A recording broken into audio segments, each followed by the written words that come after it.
ఒంగోలు నగరంలోని స్థానిక డిఆర్ ఉత్తమ హోటల్ నందు జరిగిన విలేకరుల సమావేశంలో కాంగ్రెస్ పార్టీ ఉదయగిరి నియోజకవర్గం ఇన్ఛార్జ్ డాక్టర్ సోము అనిల్ కుమార్ రెడ్డి మాట్లాడుతూ ఈ నెల 17వ తేదీ కాంగ్రెస్ పార్టీ సీనియర్ నాయకుడు రాహుల్ గాంధీ డెహ్రాడూన్ నందు విద్యార్థి గలం పేరుతో విద్యార్థులతో ముఖాముఖి నిర్వహించుచున్నారని, ఈ సందర్భంగా కేంద్ర ప్రభుత్వం ఆధ్వర్యంలో నిర్వహించిన నీట్ పరీక్ష రద్దు, తదనంతరం విద్యార్థిని ఆత్మహత్య తదితర అంశాలపై విద్యార్థులతో ముఖాముఖి నిర్వహిస్తున్నారని, విద్యార్థులు జయప్రదం చేయాలని, కేంద్ర ప్రభుత్వం ఎటువంటి పరీక్షల పట్ల శ్రద్ధ వహించాలని, ఆంధ్రప్రదేశ్ ప్రభుత్వంలో లాకప్ డెత్లు సహజ మరణాలుగా మారిపోయాయని ప్రభుత్వం శ్రద్ధ తీసుకోవాలని హితవు పలికారు.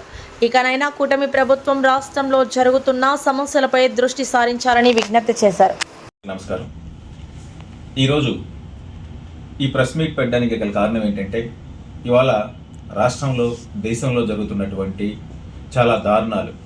ఎందుకంటే సామాన్య ప్రజలు ఈ రాష్ట్రంలో కానీ ఈ దేశంలో కానీ బ్రతకాలి అంటే భయానకమైనటువంటి పరిస్థితులు నెలకొన్నాయి. ఎందుకంటే ఇవాళ దేశంలో చూస్తే ముఖ్యంగా డెహ్రాడూన్లో ఒక నీట్ విద్యార్థి మా రాహుల్ గాంధీ గారు రేపు 17వ తేదీన అందరినీ కూడా విద్యార్థి గళం పేరుతో ఆల్రెడీ డెహ్రాడూన్లో పెరేడ్ గ్రౌండ్లో పర్మిషన్ తీసుకుంటే లాస్ట్ మినిట్లో దాన్ని క్యాన్సిల్ చేసి బన్ను స్కూల్ గ్రౌండ్కి మార్చారు. ఈ విపరీతమైనటువంటి ఈ చర్యల్ని ఈ కేంద్ర ప్రభుత్వం ఎందుకు ప్రోత్సహిస్తుందో అర్థం కాదు. ఎందుకు అంటే ఒక సామాన్య విద్యార్థి ఒక నీట్ ఎగ్జామ్కి ప్రిపేర్ అవ్వాలి అంటే నీట్ దాకా అవసరం లేదండి. ఒక 10th క్లాస్ స్టూడెంట్ తన లాస్ట్ మార్చి ఎగ్జామ్ మంత్లో రాత్రింపవళ్ళు కష్టపడి చదివి స్కూల్ వాళ్ళ ఒత్తిడి, పేరెంట్స్ ఒత్తిడి, ఊర్లో ఉన్నటువంటి ప్రిస్టేజ్ తల్లిదండ్రుల ఒత్తిడి, వీటన్నిటిని దృష్టి పెట్టుకొని ఆ విద్యార్థి ఎంత కష్టపడి చదువుతాడంటే ఆ విద్యార్థికి, ఆ తల్లిదండ్రులకు మాత్రమే ఈ బాధ తెలుస్తుంది. అలాంటి వ్యక్తి కష్టపడి ఎగ్జామ్ రాసిన తర్వాత మీ పేపర్ లీక్ అయింది, మీ ఎగ్జామ్ చెల్లదు, మరలా చదువుకోండి అంటే అలాంటి దారుణమైన పరిస్థితుల్లో ఎంతో మంది విద్యార్థులు ఇవాళ ఆత్మహత్యలకు పాల్పడతారంటే భారతదేశ పరిస్థితి ఎంత దారుణంగా తయారైంది. ఈ భారతదేశ ప్రభుత్వం ఎంత దారుణమైనటువంటి అంటే ఒక పేపర్ లీకేజీని కూడా ప్రొటెక్ట్ చేయలేనటువంటి దారుణమైనటువంటి పరిస్థితిలో ఉండి విద్యార్థి జీవితాలతో ఆడుకుంటుందంటే ఇది చాలా దారుణమైనటువంటి చర్య. దీంట్లో భాగంగానే డెహ్రాడూన్లో ఇవాళ ఒక నీట్ విద్యార్థి 23 విద్యార్థిని ఆత్మహత్య చేసుకొని చనిపోయింది.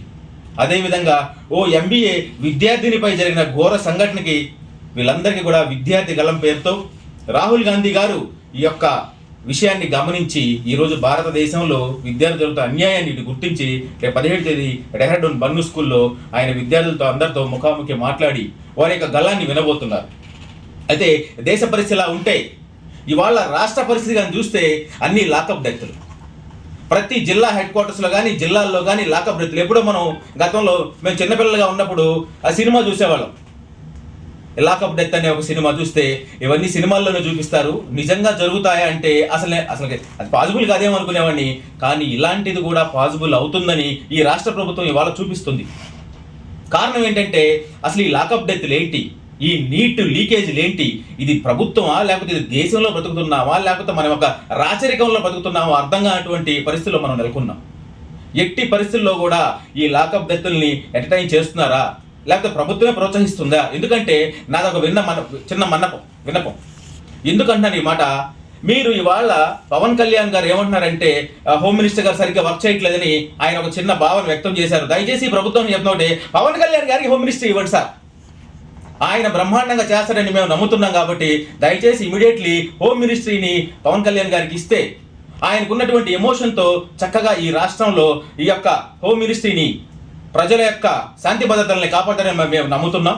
దయచేసి ఆయనకు ఒకసారి ఇవ్వండి. ఎందుకంటే ఇలాంటి లాకప్ డెత్తులు జరగడం ప్రజలకి ఎవ్వరికి కూడా మంచిది కాదు. కాబట్టి దయచేసి ఇకమైతైనా సరే ప్రజలు శాంతియుతంగా బ్రతికే విధంగా ఈ రాష్ట్ర ప్రభుత్వాలు, కేంద్ర ప్రభుత్వాలు ముందుకు తీసుకెళ్లాలని చెప్పేసి ప్రభుత్వాన్ని వేడుకుంటూ నా ఈ డిస్కషన్ ముగిస్తున్నాను.